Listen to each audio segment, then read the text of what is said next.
Bonsoir à tous, bonsoir Gilles. On est très heureux Bonsoir de te Laurent. recevoir. Salut Gilles, on est très heureux de te recevoir ce soir à un nouveau webinaire. Alors, je vais te présenter très rapidement et puis après, tu pourras nous faire un speech introductif avant qu'on prenne des questions des participants et que tu réagisses à ces questions. Donc, Gilles Vintré, tu es X96, comme certains d'entre nous ce soir, et tu es aussi inspecteur des finances, ancien conseiller à la présidence de la République, ancien associé gérant chez Lazare, et aujourd'hui, tu es entrepreneur social, cofondateur de l'association Electis. Et tu es l'auteur de Démocratie rendant le vote aux citoyens aux éditions Odile Alors, je Jacob. fais la pub. Ah ouais, tu peux le montrer. Voilà. Voilà, on est très heureux que tu sois avec nous ce soir, notamment pour présenter ton livre et des idées que tu mets en avant dans ce livre en faveur du vote électronique. Voilà, qui peut être un instrument intéressant et utile pour renforcer notre démocratie. On a vu récemment de l'actualité autour de ce vote électronique. Voilà, c'est à toi pour une quinzaine de minutes avant qu'on prenne les questions-réponses. À toi, Gilles. Merci Laurent. Merci à vous tous d'être connectés ce soir. Donc, moi, je suis particulièrement heureux de présenter un petit peu ce livre et puis ces idées avec vous. J'ai entre guillemets en tricks parce que, alors comme certains d'entre vous, j'ai longtemps cru que ma formation de polytechnicien, c'était surtout une formation intellectuelle et puis que ça n'aurait plus rien à voir avec les sciences et que tout ce qu'on avait appris dans les petites classes ne servirait pas. Et donc, j'ai fait complètement autre chose. Comme tu disais, Laurent, j'ai été haut fonctionnaire, j'ai fait beaucoup de cabinets, j'ai été banquier d'affaires. Et puis c'est revenu par la fenêtre, puisque quand j'ai commencé à m'intéresser au vote électronique, j'ai compris que, voilà, que effectivement, il y avait des enjeux technologiques qui permettaient de repenser complètement la façon dont on vivait nos démocraties et dont on vivait le vote. Et c'est pour ça que, voilà, j'ai d'abord créé Electis, qui était un think tank quand j'étais chez Lazare, et puis on a travaillé, ça a commencé à se développer, on a commencé à connaître notre solution. Donc j'ai quitté Lazare et je me suis consacré à 100% pour développer ces sujets de vote électronique. Et d'où le livre que je viens de publier chez Odile Jacob, Démocratie, pour essayer de remettre un peu en contexte tout l'enjeu qu'il y a aujourd'hui derrière la démocratie et le vote électronique. Alors, je vais être très, très bref, hein, parce que l'idée, je pense que d'être le plus interactif possible. D'ailleurs, c'est ça qui serait le plus démocratique, hein, au sens propre. Mais juste pour redonner quelques idées que je défends dans le livre, pour servir un peu de base à notre discussion. Alors, je veux dire que le point de départ du livre, c'est vraiment l'évidence qu'on est devant une interrogation démocratique de plus en plus forte. Et moi, il y a trois chiffres, je crois, qui m'avaient vraiment remué dans ces 3-4 dernières années. Je crois que le premier, c'est de regarder ce qu'on appelle le vote protestataire ou le vote d'alerte, c'est-à-dire la proportion des Français qui soit s'abstiennent, soit votent blanc, soit votent pour un parti qui n'a jamais participé à un gouvernement. Voilà. Et ça, c'est un indice que j'ai reconstitué dans le livre, voilà, que j'appelle vote d'alerte. On se rend compte que ça, c'était 1 Français sur 2 en 2012, 2 Français sur 3 en 2017, et que là, dans les sondages, on nous annonce 3 Français sur 4. Donc, on a une lame de fond qui est une lame de critique fondamentale de la représentativité du système. Alors, à côté de ça, il y a un autre chiffre, moi, que je trouve particulièrement dramatique, c'est quand on regarde les jeunes, les moins de 35 ans. Quand on voit que 40% des moins de 35 ans aujourd'hui pensent que la démocratie n'est pas forcément le meilleur système. Donc, on se dit que là, il y a une attaque qui était très profonde sur la confiance qu'on a dans le système, et notamment sur les générations d'après. Et puis le troisième chiffre que moi qui me sert de boussole, qui lui est plus positif, c'est de se dire, face à tout ce qui est là d'être un désaveu de notre système démocratique, et on trouve, alors là, en fait, c'est un chiffre qu'en est deux, on trouve 2 Français sur 3. Et on trouve, alors là,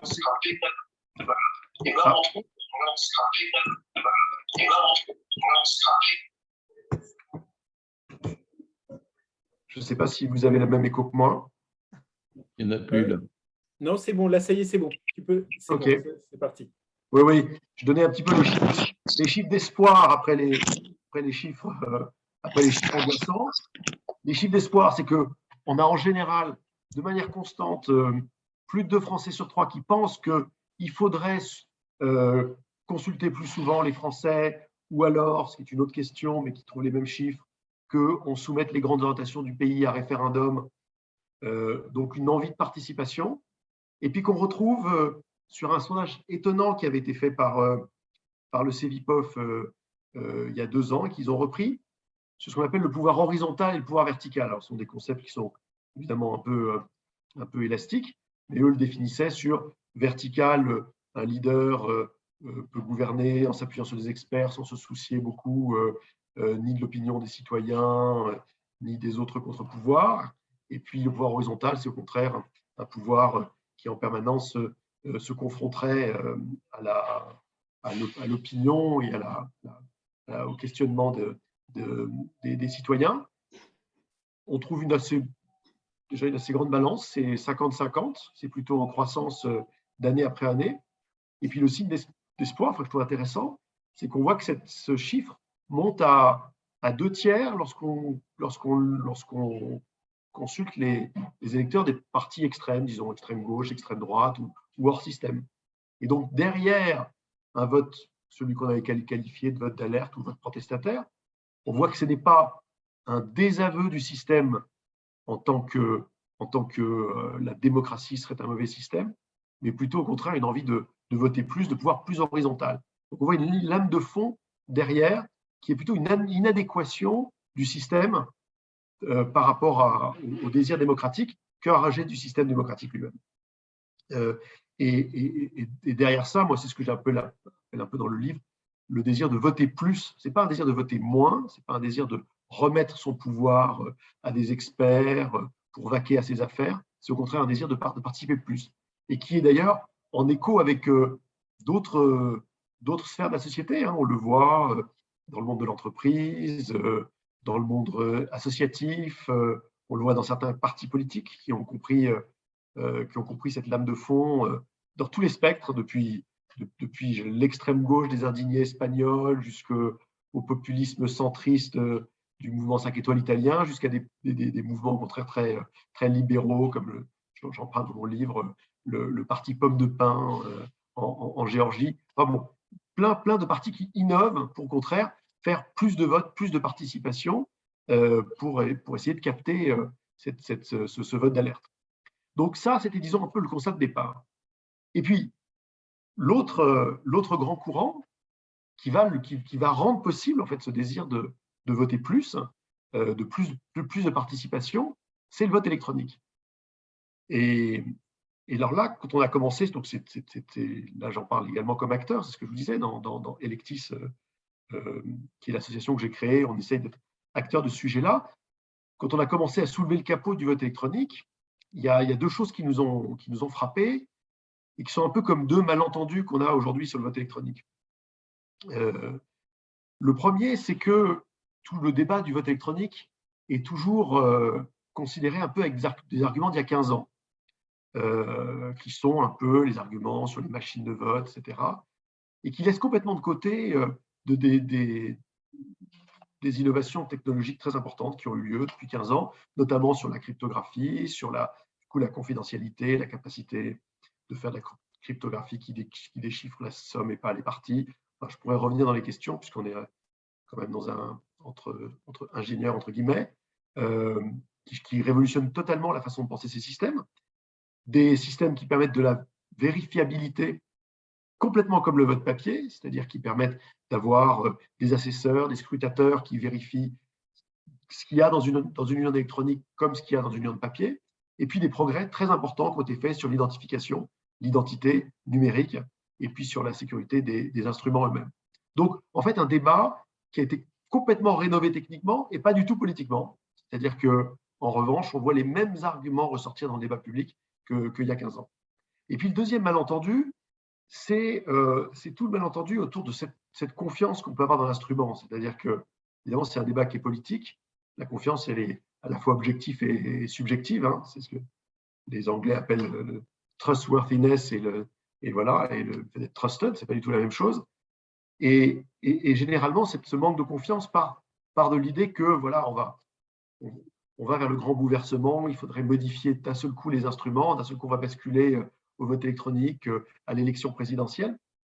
Or, ce qui est intéressant, et c'est là que je relie au premier point, c'est que le vote électronique est au contraire un instrument pour permettre de tester, implémenter, développer d'autres façons de voter supplémentaires pour cette espèce de nouvel espace démocratique dont on voit la nécessité. Et ça, c'est sur des enjeux qui peuvent être plus faibles, c'est sur des échelles qui peuvent être, elles aussi, plus locales. Et là, le vote électronique permet une boîte à outils dont on se prive au nom de ces grandes discussions dogmatiques. Alors, c'est la raison pour laquelle, voilà, nous, avec quelques-uns, nous avons cofondé Electis comme une association pour justement tester des instruments de vote dans des solutions à faible enjeu, pratiques, pour essayer des nouvelles formes de vote, à condition que ce soit open source, transparent, que chacun puisse participer. Et je pense que c'est cette logique-là qu'on voit de plus en plus à l'œuvre dans plein d'autres acteurs qui commencent à réinvestir le sujet du vote électronique. Et moi, je vois ça comme une vague extraordinairement intéressante, extraordinairement porteuse, qui, pour l'instant, je vous le dis, pour plein de raisons, disons, plus dogmatiques, n'est pas vraiment dans le domaine politique au sens de d'autres élections, mais qu'on voit dans plein de domaines adjacents, la démocratie locale, dans le monde des cryptographies, des systèmes décentralisés, ou de certains partis politiques, ou de certaines associations. Et là, il y a une énergie démocratique que je trouve très forte.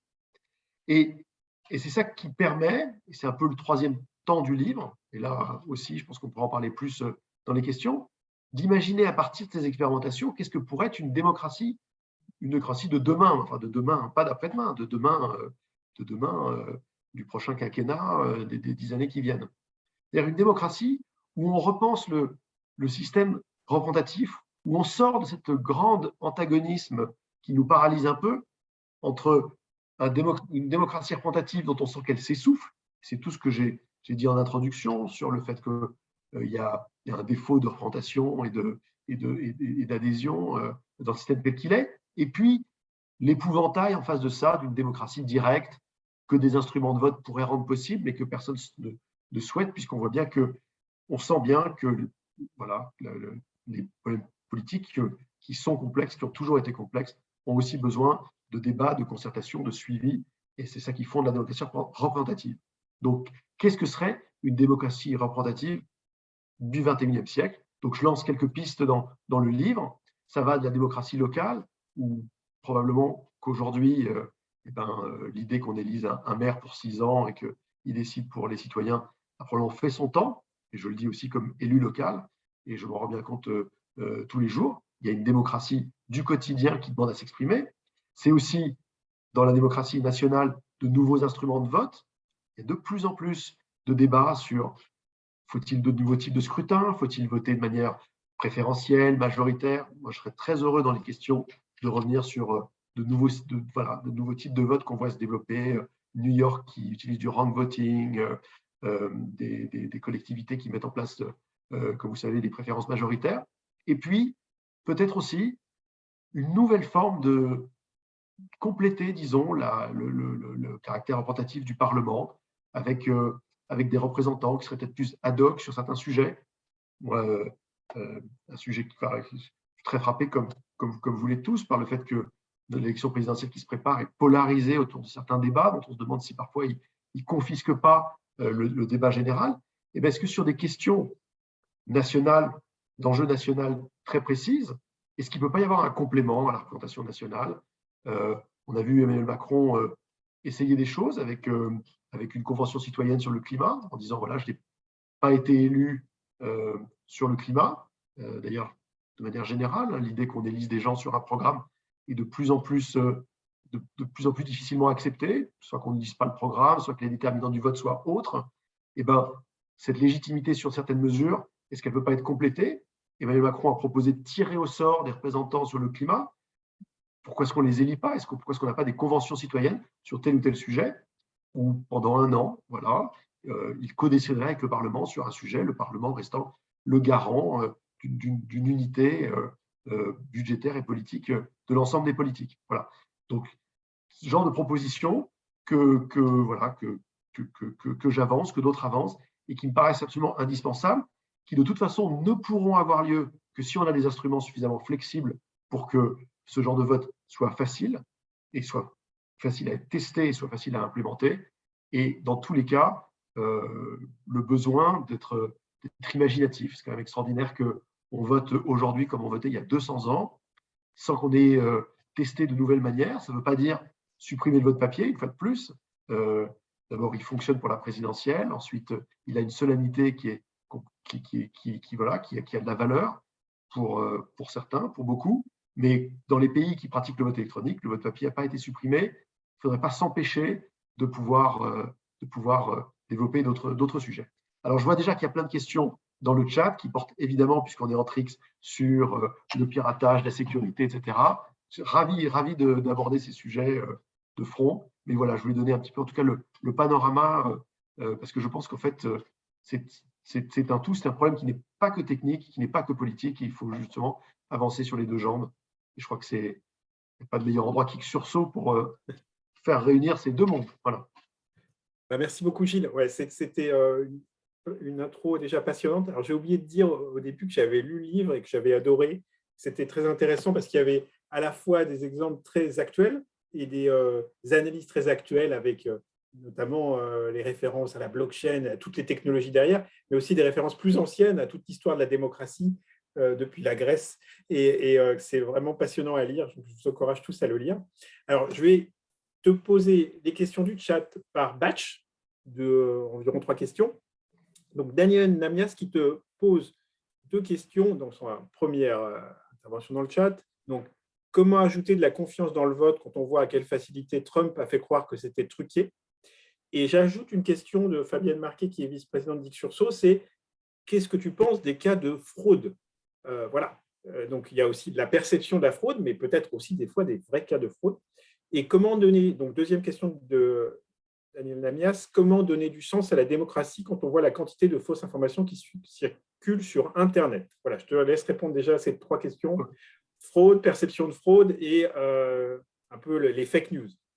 Oui, ben, je vais peut-être regrouper les 2 premières questions sur la fraude et puis je traiterai après séparément les fake news. Alors, ben, la fraude, évidemment, c'est le grand sujet et c'est le premier auquel on s'est confronté au sein d'Electis, dans le livre aussi. Bon, premier point, le vote papier lui-même n'est pas du tout exempt de fraude dans son principe, hein, enfin puisque on peut lister à l'infini le nombre de régimes qui se maintiennent grâce à du vote papier, dont il n'y a pas d'une certitude assez générale qu'il est fraudé. Donc, ce qui est intéressant, c'est de voir comment fonctionne la confiance dans le vote papier. Et ce qui est très intéressant, et je pense que c'est ça qui permet de repenser le vote électronique aujourd'hui, c'est que dans les pays où il y a une très grande confiance dans le vote papier, et je pense qu'on peut considérer que c'est le cas en France et en Europe, je reparlerai des États-Unis dans un instant, cette confiance, elle est construite sur la décentralisation. C'est-à-dire que le cœur de la confiance, c'est le bureau de vote dans lequel, au sein de chaque bureau de vote, il y a plusieurs autorités qui conjointement vérifient chacune des opérations, depuis l'identification jusqu'à la conduite du bulletin et évidemment le dépouillement du bulletin. Il n'y aura pas de confiance dans le vote électronique, confiance objective au sens de prévenir la fraude, de confiance subjective au sens d'avoir confiance dans l'instrument lui-même, si on n'arrive pas à répliquer une forme comparable de décentralisation. Tant qu'on a des systèmes électroniques conçus de la manière la plus vérifiable, la plus résistante possible, mais dans lequel on vote, on fait confiance à un prestataire et qui donne un résultat, et on doit se contenter d'audits a posteriori, etc., la confiance ne sera pas là. Ma conviction, c'est qu'il faut qu'on développe petit à petit ce que j'appelle une culture du vote électronique, parce que ce n'est pas la même chose de vérifier sur un système de vote électronique que sur un système papier. Nous, on le fait déjà. Alors, on a signé un partenariat avec Neuilly-sur-Seine, on fait Neuilly-Vote. Laurent, toi qui habites Neuilly, tu fais partie des électeurs possibles. Eh bien, à Neuilly, on a mis en place ce qu'on appelle des e-scrutateurs. Donc, c'est-à-dire qu'il y a des gens qui peuvent être n'importe quel citoyen, qui peuvent se porter volontaires. Il y a une petite formation qui est très rapide pour comprendre comment ça fonctionne, parce qu'évidemment, il faut comprendre ce que c'est qu'une fonction de hash et pouvoir vérifier que son bulletin est bien le même, etc. Mais ça ne demande aucune formation scientifique. Et ça permet à ces e-scrutateurs de vérifier deux choses: que tous les bulletins qui sont dans l'urne électronique correspondent bien à des tags de gens qui sont inscrits sur la liste initiale, sans qu'ils puissent déchiffrer le bulletin lui-même, puisque c'est une cryptographie qui est dite homomorphe et qui ne permet pas de décrypter les parties, mais que la somme. Et d'autre part, ils peuvent vérifier que leur propre vote a la bonne valeur grâce à ce qu'on appelle un hash, c'est-à-dire l'empreinte du bulletin. Bon. Je ne veux pas être trop technique, mais ce que je veux dire, c'est qu'on a du coup mimé ce qui se passe autour d'une table de dépouillement. Si on rajoute le fait qu'il y ait plusieurs gardiens de la clé de déchiffrement, clé qu'on peut prendre exactement comme la clé de l'urne, hein, qu'on a dans un bulletin de vote physique, il faut qu'il y ait plusieurs personnes pour ouvrir l'urne au même moment. Eh bien, on retrouve voilà, on réplique les mécanismes du vote papier. Alors, bien sûr, je veux dire, tout ça prend du temps pour que cette conviction se fasse. Il y a une étude très intéressante qui a été faite en Estonie d'ailleurs pour savoir quels sont les facteurs clés de la confiance, hein, qui a été gagnée très longtemps. On voit que la capacité qu'ont les candidats, les partis politiques eux-mêmes à se convaincre de la qualité, de la sécurité des instruments de vote, c'est le principal facteur des électeurs. Voilà. Donc, le fait, à contrario, comme ça a été le cas aux États-Unis, que l'un des partis jette un doute sur le système, évidemment, est facteur de manque de confiance. Alors, je pourrais épiloguer là-dessus. Je voudrais juste un dernier mot par rapport à ce qui s'est passé aux États-Unis. Vous avez vu que la contestation aussi énormément porté. Elle a porté en partie sur le vote électronique, mais sur le vote, non pas, il n'y a pas de vote à distance, c'est sur le vote des machines, mais il a principalement porté, en termes de volume, sur le vote par correspondance. Et ça, c'est très intéressant parce que c'est un débat qu'on n'a pas en Europe, mais aux États-Unis, il est maintenant considéré comme légitime et normal qu'un système de vote vous permette de voter à distance. C'est un argument, voilà, c'est un argument d'équité par rapport à des populations dont on considère qu'elles ne peuvent pas, pour des raisons de santé, d'handicap, etc., se déplacer pour voter. Donc, il est considéré aux États-Unis normal, constitutionnel, de pouvoir voter à distance. Je ne sais pas si cette même exigence arrivera en Europe ou pas. Il est sûr qu'à partir du moment où on se pose cette question-là, ça change tout, parce que toutes les études montrent d'ores et déjà que voter physiquement par correspondance, en mettant son bulletin et en l'envoyant par la poste, et dans tous les cas, et par rapport au meilleur système de vote électronique, déjà beaucoup moins sûr. Et donc, aux États-Unis, on voit que le débat sur le vote électronique à distance est en train de se développer très rapidement, parce que précisément, s'il faut pouvoir voter à distance, alors c'est évident qu'il faut qu'on investisse la question du vote électronique à distance de manière sûre. Voilà.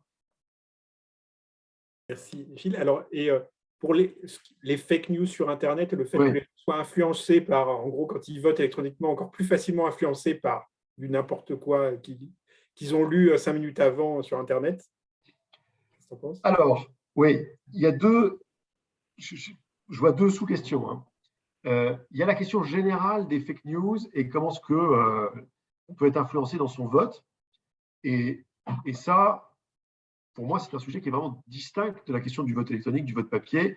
Voilà, on vit dans un monde où il y a énormément d'informations qui s'échangent. Le débat sur les fake news est un débat qui est lui-même très compliqué, sur lequel il y a énormément d'études cognitives et scientifiques, comme vous savez. On a tous en tête les scandales, Cambridge Analytica, les bulles de filtre, les clusters. Juste pour faire un peu de poil à gratter, ce que je trouve intéressant, c'est qu'il y a aussi des études qui montrent que peut-être que tout ça ne change rien du tout au résultat. Il y a un Français d'ailleurs qui enseigne à Princeton, qui s'appelle Hugo Mercier, qui a fait un livre assez stimulant, complètement à contre-courant, pour dire que Cambridge Analytica était la plus grande arnaque de ces 5 dernières années, que c'est absolument impossible d'influencer les gens au-delà d'un cercle très proche, amical, d'une quinzaine de personnes, que c'est absolument pas Facebook qui vous influence, qu'au contraire, ça c'est une étude d'Harvard, Facebook a plutôt accru le nombre de points de vue différents auxquels on est confronté que lorsque l'on reste chez soi avec ses amis. Mais bon, je ne souscris pas non plus nécessairement, enfin tout ça est toutes ces analyses sont assez débutantes et balbutiantes. Ce que je veux dire, c'est que c'est un problème très complexe et qui, par ailleurs, n'est pas propre au vote électronique. Alors après, il y a l'autre question, et je pense que c'est ça aussi que vous aviez en tête, qui est, dans le cas particulier du vote électronique, puisqu'on vote peut-être chez soi, on peut être sous l'influence de ses proches. Et là, on retrouve cette idée que voilà, qu'on peut d'ailleurs être plus influencé par ses proches. On peut aussi être sous l'influence de son compte Facebook, on est plus directement au moment où on vote. Alors, bien sûr, ça c'est un problème important, d'ailleurs c'est pour ça qu'on a créé des isoloirs. Deux petites choses. Bon, d'abord, les isoloirs ne permettent pas tout, parce que, une fois de plus, il y a énormément de pays dans lesquels ça ne garantit rien. Il suffit d'avoir été à des élections syndicales pour se rendre compte à quel point la personne qui est devant l'urne peut vous influencer au moment où vous glissez votre bulletin. Voilà, bon. Et puis, deuxièmement, les Estoniens ont trouvé une solution assez élégante pour contourner cette influence disons, du milieu immédiat. C'est la possibilité de revoter tant que le scrutin n'est pas clos. Ce n'est pas de revoter, de changer son vote. Et donc, si on se sent sous influence de son entourage, qu'on réfléchit pendant les 4-5 jours que dure le vote électronique en Estonie, jusqu'au dernier moment, on peut revoter, changer son vote, ce qui permet quand même de limiter fortement cet enjeu-là. Merci Gilles. Alors, d'autres questions, je vais essayer de les regrouper pour qu'on en répondre le plus possible. Donc, Fabienne qui te demande comment ne pas laisser une frange importante des citoyens hors de la démocratie, SDF, autres Français sans accès à Internet, 7 millions de Français sans accès à Internet, 7 millions qui n'ont pas accès facilement ou n'y pensent pas. Donc, par exemple, on peut dire à Neuilly, il y a peut-être des gens qui n'ont pas reçu le mail qui proposait de voter, même s'ils ont Internet. Donc, c'est peut-être les gens les plus connectés. Et Fabienne pose des questions un peu complémentaires que je vais rajouter. On va te demander pour les fraudes et les piratages, mais aussi est-ce qu'il n'y a pas un risque que son vote soit connu et qu'il ne soit plus anonyme. Voilà. Donc ça, tu as déjà partiellement répondu, mais si tu veux encore y répondre. Et si l'intégrité des données est touchée et s'il y a des origines, preuves à valider voilà, quand on fait l'opération de vote. Donc ça, c'est pour Fabienne. Et Daniel, je rajoute cette question, au-delà des possibilités techniques, le vote physique est un des rares moments où on se rassemble physiquement pour exercer sa citoyenneté. Le vote électronique n'est pas, à ce point de vue, trop impersonnel. Je te laisse répondre à cette question. Non, mais toute excellente question. Alors, sur l'électronisme, c'est-à-dire le fait qu'effectivement une part importante de la population n'a pas accès soit à Internet, soit à un téléphone portable, c'est évidemment un enjeu. Alors, d'abord, premier malentendu, hein, il ne s'agit pas, dans le contexte actuel, donc avec le niveau d'électronisme actuel, d'imposer le vote électronique pour les élections telles qu'elles existent aujourd'hui, présidentielles, législatives, locales. Ça peut être une alternative, ça ne peut pas s'y substituer. D'ailleurs, une fois de plus, ni en Suisse, ni en Estonie, ni en Canada, ni en Australie, où il y a du vote électronique, on a supprimé le vote papier à côté, pour être sûr qu'on puisse voter. Alors, il reste tous ces nouveaux scrutins, ces nouveaux espaces démocratiques qui s'ouvrent. Ce qu'il faut bien comprendre, c'est... il faut bien comprendre. Moi, mon interrogation, et c'est là que je serais heureux d'en débattre, il se trouve comme élu local, moi, je préside un bureau de vote. Bon. C'est de plus en plus difficile de trouver des volontaires pour tenir le bureau de vote. Comme vous savez, pour un bureau de vote donné, il faut un président, 2 assesseurs et au moins 4 scrutateurs pour dépouiller. Et honnêtement, il faut d'ailleurs plutôt 8 ou 12 que 4 si vous ne voulez pas finir à minuit. Bon. On a de plus en plus de mal à trouver des volontaires. Les gens ne veulent plus. Il y a une espèce de culture qui s'est perdue. Aux dernières élections régionales, vous vous souvenez qu'à Marseille, il y a eu une trentaine de bureaux de vote qui n'ont ouvert qu'à 11h30 au lieu de 8h30, parce que les volontaires, soi-disant, qui avaient dit que les volontaires n'étaient pas venus, qu'il avait fallu réquisitionner de force les fonctionnaires de la ville, qui donc sont venus, qui ont été indemnisés pour ça. Dans d'autres collectivités, on a payé les gens. C'est plus du tout le même principe. Hein. Pour être président et scrutateur, 300 € le président, 200 € l'assesseur. Quand vous pensez qu'il y a 70 000 bureaux de vote, donc il y a 500 000 volontaires pour chaque vote, voilà, on sent que quand même, on ne peut pas continuer à penser qu'on peut se reposer que sur ce système. Et en tout cas, ce n'est sûrement pas ce système-là qui nous permettra d'aller vers les nouveaux espaces de vote qui sont par ailleurs réclamés par une part croissante d'entre nous. Donc, c'est là qu'il y a forcément besoin de vote électronique. Alors, absolument, il faut néanmoins, il faut exclure personne. S'il y a ces nouveaux espaces, il ne faut pas que certains se disent, mais oui, mais je ne pourrais pas y participer. Quand on vote à DEI, eh ben, là, par exemple, les premiers votes ont été des votes qui n'ont absolument aucun enjeu, puisque l'idée, c'est de créer une culture de vote électronique. Donc, c'est du vote à la médiathèque sur les livres à acheter, les films à programmer au cinéma. Eh ben, évidemment que la médiathèque a installé chez elle, au sein de la médiathèque, des iPads pour que les gens qui n'ont pas Internet chez eux, qui ne savent pas comment ça fonctionne, les gens les font entrer, leur expliquent comment voter. Et donc, on retrouve en fait un système une machine de vote comme si jamais c'était un vote physique. Donc, il y a tout cet accompagnement qui est possible, qui est nécessaire. La publicité, voilà, petit à petit, à DEI, elle se fera aussi par affichage. Elle se fait déjà à la mairie par affichage pour qu'on perde personne. Alors, deuxième grand lot de questions, j'essaie de faire rapidement, sur la confidentialité. Bon, évidemment, ça c'est un grand questionnement. Alors, c'est intéressant, c'est un grand questionnement en France. Ça n'est pas du tout en Suisse. Les Suisses qui ont voté électroniquement avec des systèmes de code considèrent que c'est absolument pas un problème. D'ailleurs, les gens peuvent s'échanger leurs codes, etc. Parce qu'il y a une tradition qui remonte au Moyen-Âge de voter à main levée sur la place du village. Donc, l'idée que le vote soit secret, bon, c'est toujours intéressant de se rendre compte à quel point certains éléments sont culturels. Bon, il n'en reste pas moins que chez nous, c'est une évidence. Alors, les systèmes actuels de vote reposent sur des cryptographies asymétriques qui, effectivement, décorrèlent complètement le moment du décompte du bulletin individuel. Puisque on est là aussi pour discuter un peu techniquement, il ne faut pas se mentir. Il n'y a aucun système de cryptographie qui soit inviolable. C'est juste, comme on le sait tout ça est statistique, c'est juste une question de temps. Quels sont les moyens qu'on met pour décrypter un système donné et le temps qu'on a devant soi. Aujourd'hui, les algorithmes de chiffrement qui sont utilisés, mais qui sont utilisés par le vote électronique comme la plupart des systèmes cryptés, permettent à un niveau de calcul actuel d'avoir des choses qui sont très résistantes sur une vingtaine d'années. Peut-être que c'est pas assez dans certains régimes. Peut-être qu'on peut considérer que… Et peut-être que ça n'est pas résistant à des formules de calcul quantique qui vont pouvoir déchiffrer plus rapidement. Mais de la même manière que se développent des nouveaux algorithmes, des nouvelles puissances de calcul, se développent de nouveaux algorithmes de chiffrement. Et je ne sais pas s'il y a parmi les gens présents ce soir des gens qui s'intéressent à la cryptographie. Moi, ce n'est pas du tout mon background, mais les gens qui nous conseillent disent que voilà, c'est ces deux progrès qui sont linéaires, à la même vitesse que les puissances de calcul augmentent, à la même vitesse, les algorithmes de chiffrement augmentent de complexité. Donc, comme toujours en science, c'est un espèce de compromis pratique qui se trouve et qui semble raisonnable, en tout cas pour un certain nombre de votes, une fois de plus, dont l'enjeu n'est pas nucléaire. Est-ce que ça sera suffisant pour une élection présidentielle? Je ne peux pas répondre. Est-ce que c'est suffisant pour recréer de la démocratie locale, élire des représentants sur des sujets donnés, faire remonter par référendum de manière préférentielle, etc., des grandes orientations? Oui, sans doute. Merci Gilles.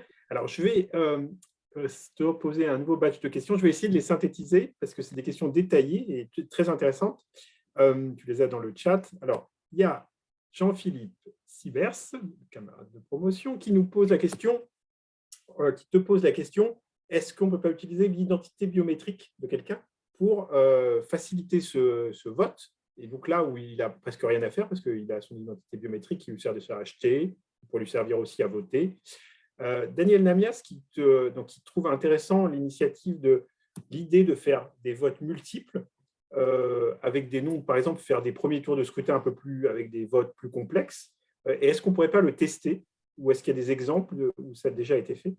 Et Élie, autre, 96, Élie Kerman, qui pose une question alors, très philosophique, ça ne m'étonne pas d'Élie, qui questionne l'idée même de démocratie, qui dit, par exemple, en gros, si je me permets de résumer la question d'Élie, que voilà, est-ce qu'il ne faut pas faire donner accès au vote aux personnes éduquées qui ont lu les programmes des candidats et voilà, éliminer les gens qui sont plus capables, parce que gâteux ou criminels, de voter. Question intéressante et philosophique, voilà, qui nous élève aussi et nous te questionne sur la démocratie en général. Voilà, à toi pour ces 3 nouvelles questions. Oui. Merci Laurent. Alors, sur l'identité, donc ça c'est un sujet évidemment crucial hein, parmi les facteurs clés pour avoir un système qui soit fiable, c'est l'identité digitale ou numérique. L'énorme avance qu'ont les Estoniens sur tous les autres pays, c'est pour ça qu'ils votent électroniquement, c'est qu'ils ont une carte d'identité numérique depuis déjà 15 ans, avec d'ailleurs un système de gestion des données qui renverse complètement la balance par rapport à nos pays, c'est-à-dire que c'est le citoyen qui est propriétaire de ces données et que dès qu'une administration consulte ces données, il est lui-même notifié, le citoyen. Et cette carte, voilà, une carte à puce lui permet de voter.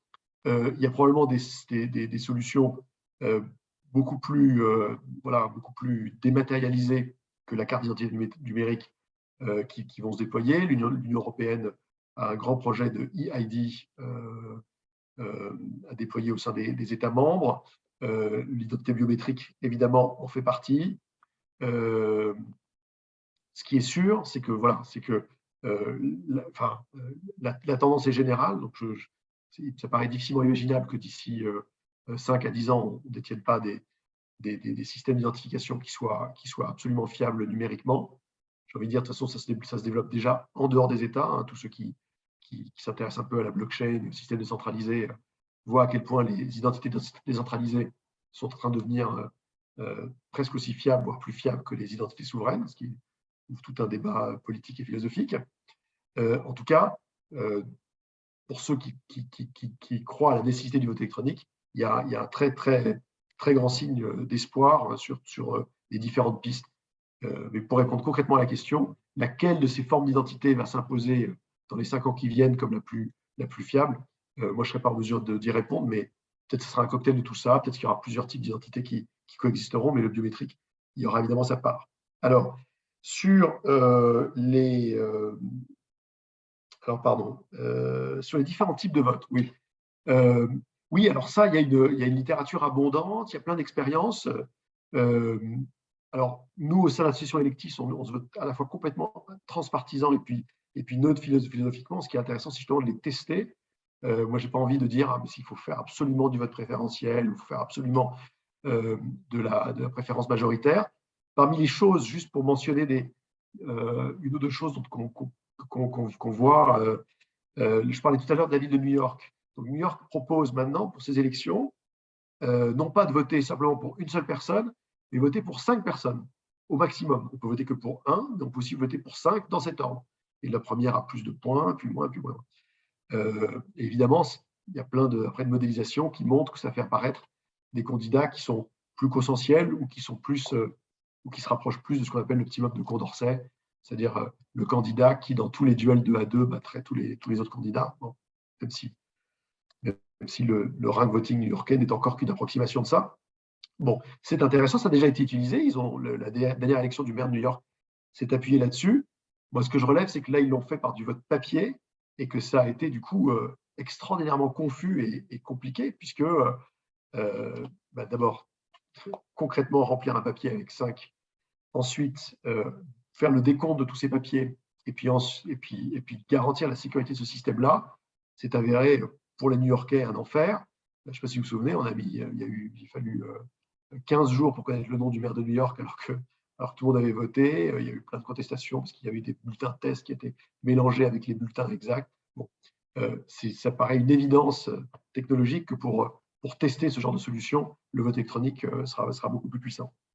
Et puis alors, pour répondre à la question d'Élie sur l'épistémocratie, hein, le pouvoir à ceux qui savent, Élie, ça me rappelle des débats qu'on avait vraiment déjà il y a 25 ans, donc c'est bien, on est toujours…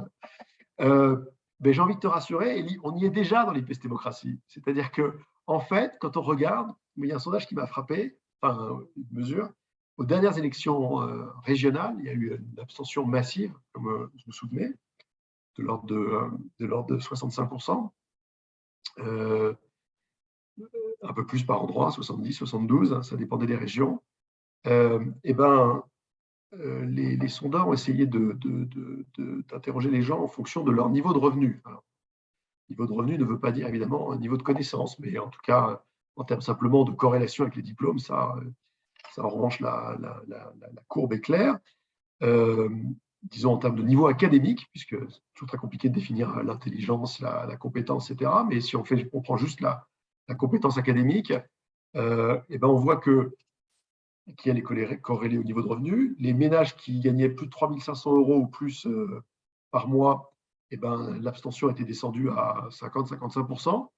Et les ménages qui gagnaient moins de 1 000 à 1 500 € par mois, donc on arrive vraiment dans les milieux populaires en difficulté, et ben, c'était abstenu à plus de 90-95%. Donc on a déjà une abstention de fait de catégories sociales qui sont sur des niveaux académiques plus faibles. Et alors, en miroir de ces chiffres qui sont un peu secs, un peu abstraits, moi, il y a une scène que je mentionne dans le livre parce que qui m'a quand même beaucoup interrogé.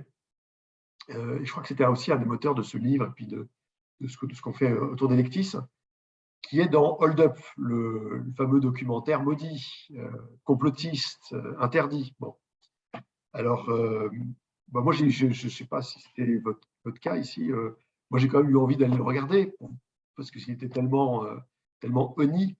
Alors, bon, donc c'est indéniable qu'il y a une pluie de fausses informations qui ont été listées partout sur les faux brevets, les camps d'internement au Canada. Enfin bon, et puis même le montage, le rythme de tout ça. Donc, il y a objectivement un parti pris de désinformation. Mais il y a une scène dans le film, moi, qui m'a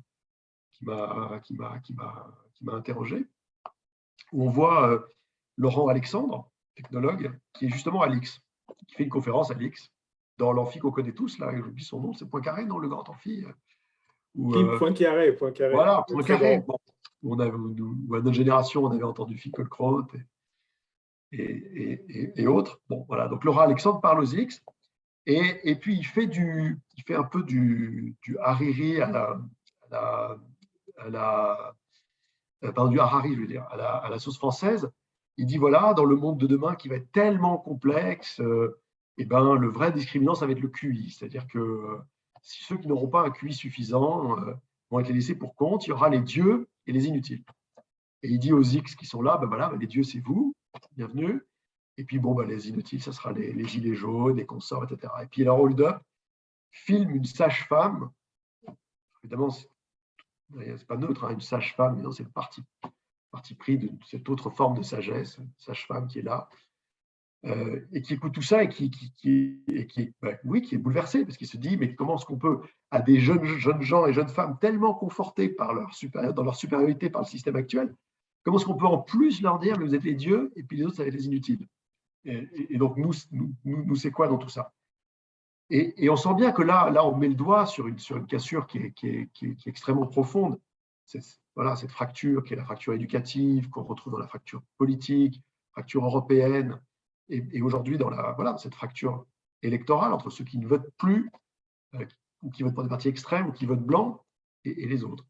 Et on se dit bien que d'abord, cette fracture, elle est probablement illégitime intellectuellement, logiquement, parce que ça fait très longtemps qu'on s'est rendu compte que des systèmes qui ont pour vocation de penser la chose publique ont besoin d'être pensés de manière collective. Et puis par ailleurs, elle est forcément très dangereuse politiquement, parce que où est-ce que ça va nous mener, cette espèce de fossé irréconciliable qui ne fait que s'accroître. Et j'ai envie de dire, c'est précisément cette fracture-là, presque cette scène-là du film, qui m'a convaincu qu'il fallait recoudre ces deux France à partir d'un vote qui ne soit pas moins fréquent, mais qui soit au contraire plus fréquent et plus participatif. Voilà. Merci Gilles. Alors, merci Gilles. Je vais te poser les dernières questions, toutes les questions qui restent, il y en a pas mal encore, et tu peux comme ça répondre à toutes ces questions. Alors, Fabienne qui dit, donc en gros, qui se pose la question, pourquoi certaines personnes reçoivent des propositions de voter, et peut-être d'autres qui n'ont pas envie de s'exprimer sur un sujet sont sollicitées. Donc, est-ce qu'il y a peut-être une question intéressante qui est comment identifier les communautés d'électeurs à une élection donnée? Des fois, c'est évident, mais parfois, peut-être, ce n'est pas évident de savoir voilà, qui on fait voter sur un sujet donné. Est-ce que tu as réfléchi là-dessus, dans ton livre notamment? Hubert qui te demande, est-ce que, à ta connaissance, l'élection de Valérie Pécresse a été contestée par personne? Donc là, on a eu un exemple récent de vote électronique ce week-end. Fabienne, qui revient aussi sur ces questions sur la sécurité, c'est est-ce que le chiffrement peut être cassé par des nouvelles technologies comme le quantique? Jean-Philippe Siberski aussi dit que le mode de paiement électronique peut être, et l'identité qui va avec peut être utilisée pour le vote électronique. Qu'est-ce que tu en penses? Et Olivier Voirin qui pose aussi une question intéressante, c'est François Garçon dit que la France est victime de ces élites, en gros, et qu'on pourrait s'inspirer du système suisse avec des référendums locaux. Qu'est-ce que tu en penses? On a vu que les Gilets jaunes avaient fait les référendums d'initiative citoyenne. Est-ce que c'est peut-être quelque chose où le vote électronique peut être utile et redonner de la confiance en la démocratie? Voilà, je te laisse répondre à toutes ces questions. Et j'ai donc 9 minutes parce qu'on arrête à 19h, c'est ça? Alors, on arrête quand tu veux. Moi, voilà, si tu veux. Moi, je peux en parler toute la soirée. Je pense qu'il ne faut juste pas lasser nos auditeurs. On peut viser 19h. Je pense que c'est pas mal. Donc, voilà. Et puis après, si tu veux, juste après ces réponses, je te poserai peut-être une dernière question pour ta conclusion. Voilà. Bien sûr, bien sûr. Bon, alors, qui vote et quel sujet? Bon, le principe du vote, c'est une personne égale une voix. On est tous citoyens, donc tout le monde vote. Ça, c'est pour le niveau national. Au niveau local, la question se pose un peu plus. Il y a un problème qui est assez important. Nous, on travaille beaucoup sur des référendums locaux. Quel est le bon périmètre? Ça, c'est une question extrêmement complexe. Vous vous souvenez de Notre-Dame-des-Landes, où, dans le fond, on dit mais comment est-ce que les habitants d'une région entière peuvent imposer aux habitants d'un endroit en particulier la construction d'un aéroport, parce qu'évidemment, ils ne sont pas concernés. Nous, on fait des votes. En ce moment, par exemple, on fait un vote à Vic-en-Bigorre, dans le sud-ouest de la France, pour l'implantation d'une usine d'épuration des eaux. Ben voilà, quel est le bon périmètre? Qui doit voter? C'est le quartier? Est-ce que c'est la ville entière? Bon, c'est des sujets très compliqués. Il n'y a absolument pas une seule réponse, mais c'est une très bonne question parce que le périmètre dit déjà beaucoup de ce qu'on peut avoir comme réponse. Et puis, je pense qu'il y avait aussi dans la question qui pose les questions, parce que qui décide à un moment. Et je pense que là, c'est un sujet majeur, parce que poser la question, c'est souvent déjà y répondre.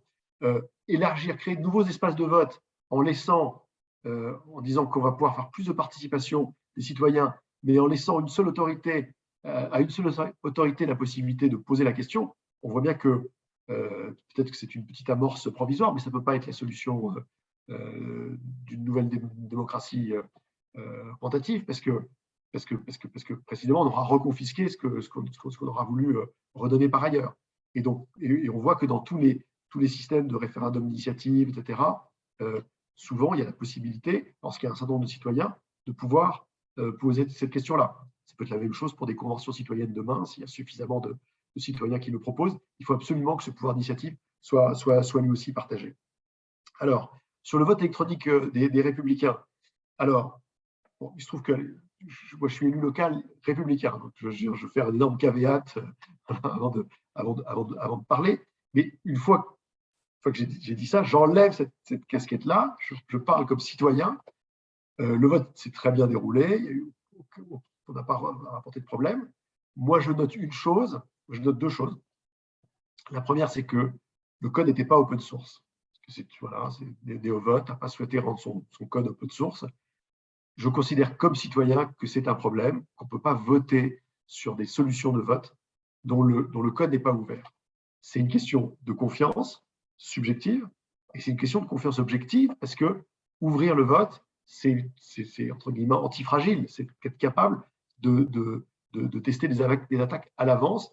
Lorsque les Suisses, sous la pression populaire, ont rendu le code open source, ont rendu ouvert le code sur lequel ils votaient, et ben on s'est rendu compte qu'il y avait plein de problèmes, et d'ailleurs, ils ont du coup dû arrêter, ils ont suspendu le vote électronique. Donc, ça prouve que quand même, c'est important. Puis le deuxième problème que moi j'ai vu dans le vote du week-end dernier, c'est que, je ne sais pas si certains d'entre vous sont adhérents du parti et ont voté. Si c'est le cas, vous avez dû recevoir une petite clé ou un petit hash, ce n'était pas précisé, en tout cas c'était un identifiant qui vous permettait de vérifier votre vote après. Je ne sais pas si certains d'entre vous l'ont fait et ont pu vérifier. Moi, j'ai essayé de vérifier, je n'ai pas pu le faire. J'ai appelé NéoVote. On m'a dit qu'on ne savait pas comment faire, qui se renseignait et qui me rappellerait. Donc, ce que je veux dire, c'est qu'on a encore beaucoup de marge avant d'arriver. Donc là, on veut dire, peu importe, il n'y a pas eu de contestation. Une fois de plus, la confiance dans un système, c'est que la confiance qu'on lui donne. Je pense que les militants des Républicains ont confiance dans ce système-là. Il n'y a pas de, et que le système a fonctionné, il n'y a pas eu de contestation, et que ça va très bien. Le système estonien est un système de vote qui n'est même pas au meilleur standard de ce qui existe aujourd'hui, et il n'y a pas de contestation en Estonie. C'est-à-dire, si on se met d'accord sur un système et que les gens acceptent le résultat, il est digne de confiance. Mais ce qui est sûr, c'est que ces systèmes-là ne pourraient pas être transposés en France aujourd'hui pour une élection plus contestée, parce que pour toutes les raisons que je viens de vous dire, il y aurait énormément de critiques. Alors, sur l'élitisme, le RIC, alors sur la partie élitiste, je crois que j'ai un petit peu répondu là quand je parlais de la fracture, etc. Je suis tout à fait convaincu qu'il faut répondre, il faut pouvoir apporter une réponse frontale à ces deux France qui sont en train de se créer. Est-ce que le RIC est une solution au sens des gilets jaunes? Moi, dans référendum d'initiative citoyenne, je préfère entendre citoyen que référendum. Voilà. Référendum est un instrument qui est utile au niveau local de manière évidente, au niveau national, si jamais les questions sont suffisamment larges, s'il y a suffisamment de possibilités d'exprimer des préférences, etc. Mais nous, on n'est pas des enfants, voilà. On sait tous qu'on ne va pas répondre à l'immigration par un référendum oui, pour ou contre l'immigration, ou qu'on ne va pas répondre au changement climatique en étant pour ou contre le changement climatique. C'est des problèmes qui sont extrêmement complexes. C'est bien pour ça qu'il y a une démocratie représentative. La question, c'est comment est-ce qu'on peut avoir le maximum de participation dans l'orientation des grandes directions, dans le suivi des mesures qui sont prises, dans le contrôle ensuite de ces mesures. Et donc, il y a plein de systèmes à mettre en place à chacune de ces étapes. Et c'est ça, une fois de plus, la nouvelle démocratie qu'il faut construire et sur lequel le vote électronique sera indispensable. Alors, sur le vote quantique, le chiffrement, je crois que j'avais répondu. Hein, je pense que c'est une course entre les deux, mais c'est un problème qui est important, dont il faut parler. Et puis, est-ce que j'ai répondu à tout? Jean-Philippe revenait aussi sur l'idée d'utiliser les moyens qu'on utilise pour le paiement, par exemple avec son portable électronique, pour le vote électronique. Oui, Jean-Philippe. Alors, bien sûr, bon, alors c'est toute une industrie. Quand je parlais des systèmes de cryptographie, etc., qui a évidemment été le moteur de tout ce dont on bénéficie maintenant pour le vote. Parce que pour le vote, en fait, personne n'a envie d'investir 1 euro de R&D, hein, alors que c'est un enjeu crucial de démocratie. Mais évidemment, dès qu'il y a des secteurs économiques qui ont des problématiques adjacentes, ça permet de faire avancer les choses. Il y a quand même, et donc dans le paiement, je pense que tu avais en tête évidemment le fait qu'on puisse payer de manière sur son téléphone, on puisse par Internet en confiance dans le système. Et je ne sais pas si tu avais aussi en tête tout ce que la blockchain a fait en matière de paiement, puisque là aussi, tous les débuts de la blockchain ont été portés par la capacité d'avoir des paiements décentralisés et des paiements de confiance, puisque c'était ça l'origine du white paper de Satoshi Nakamoto. Hein, comment payer et être sûr qu'il n'y a pas de double spending, que la personne qui me paye n'a pas payé quelqu'un d'autre au même moment. Donc, c'est vraiment les systèmes de paiement qui ont drivé tout ça. Alors, il y a quand même une différence majeure, c'est ça qui rend le vote un peu plus compliqué, c'est que dans un système de paiement, il y a 2 personnes au moins qui savent. Il y en a 3 dans les systèmes où il y a un tiers de confiance, il y en a 2 dans les systèmes où il n'y a pas de tiers de confiance, qui savent ce qui s'est passé. Et la personne qui reçoit le paiement, elle sait qu'elle reçoit ce paiement et c'est ce montant de la personne qui a voté. Ben, dans un système de vote, ça ne peut pas être le cas, parce qu'il ne faut pas que l'autorité sache ce qu'on a voté. Donc, bien sûr que les systèmes de paiement fournissent des bases importantes, mais on a un niveau de complexité supplémentaire et qui oblige à faire ces systèmes de cryptographie qui sont plus complexes encore, asymétriques, et puis qui obligent ensuite à construire un flow, enfin un déroulement du vote dans lequel on puisse séparer et garantir qu'on n'a pas de fichier où on a à la fois l'identité du votant et le contenu du vote. Voilà. Mais bon, ça fait maintenant une dizaine d'années que que énormément d'ingénieurs travaillent sur le sujet. Il y a des systèmes qui ont été très robustes, qui ont été construits par le système de la recherche. L'INRIA a été très en pointe avec le système Belenios. L'université de Cornell avait fait le système Kivitas, qui est aussi… voilà, donc il y a des algorithmes de recherche qui sont très bons sur le vote électronique.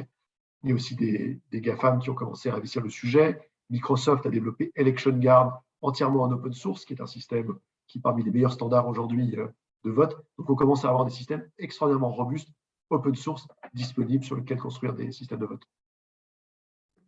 Merci Gilles, tu as répondu à toutes les questions, c'est une prouesse parce qu'il y en avait beaucoup et puis elles étaient variées et toutes intéressantes et tes réponses tout autant.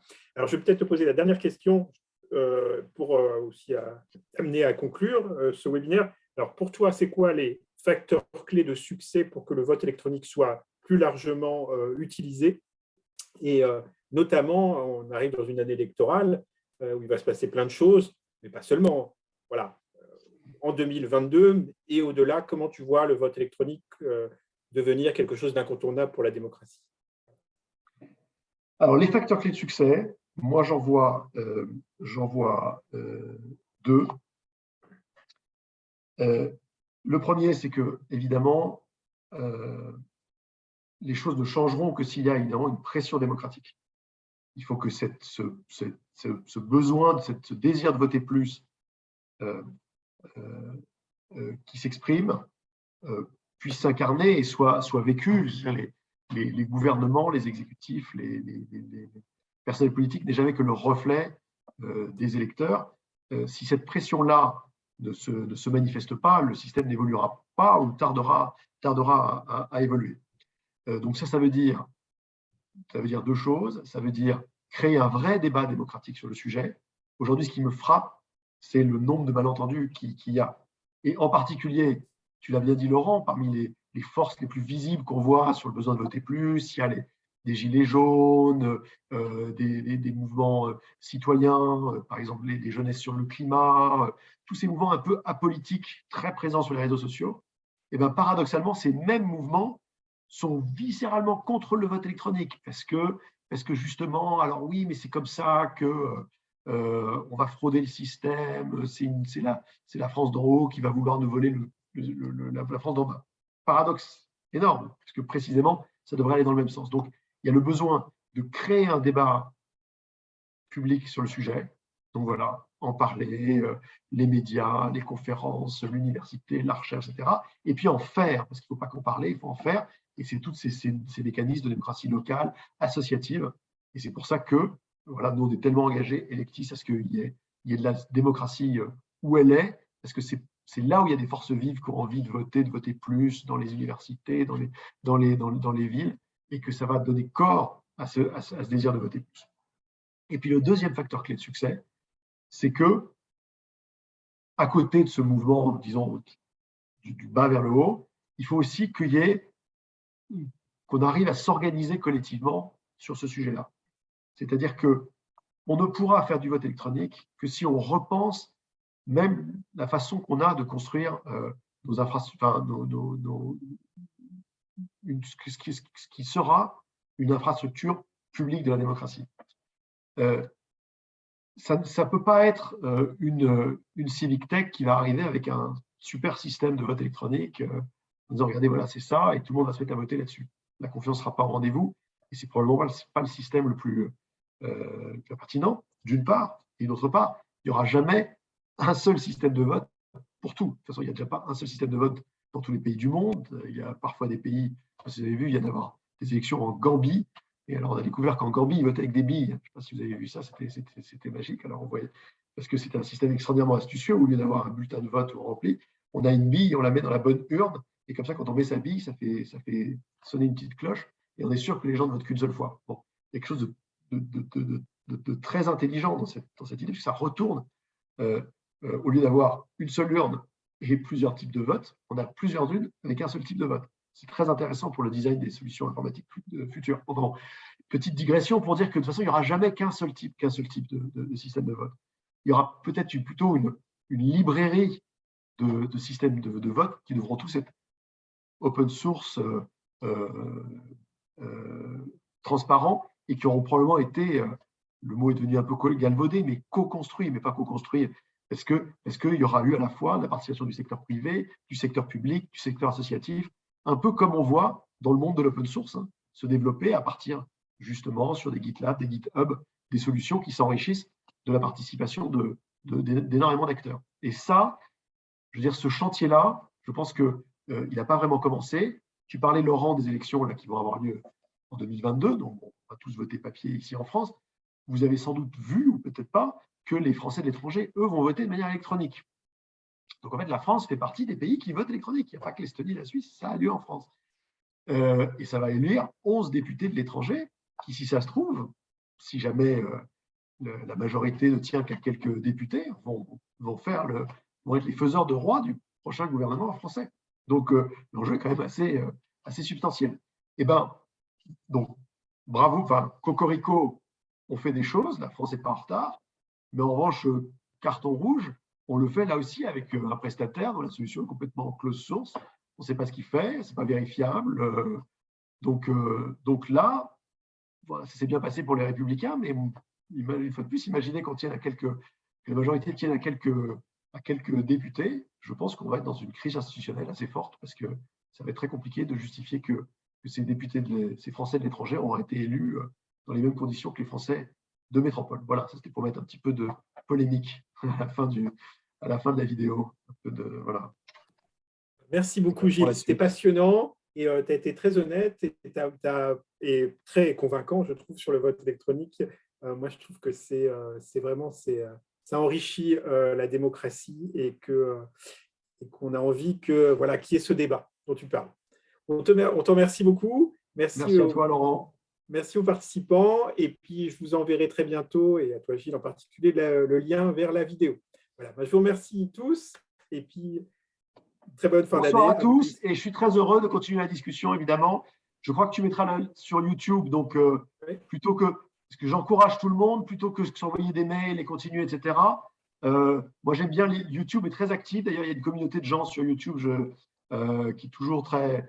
Et donc, n'hésitez pas, on peut continuer le débat sur YouTube. Ça permettra à des gens qui n'étaient pas là ce soir aussi de donner leur point de vue. Et moi, je serais heureux qu'on ait ce débat-là. Excellent. On va faire ça comme ça. Et puis, je vous souhaite une très bonne soirée à tous. Et merci encore, Gilles, pour ton intervention passionnante. À très bientôt. À bientôt. Merci beaucoup.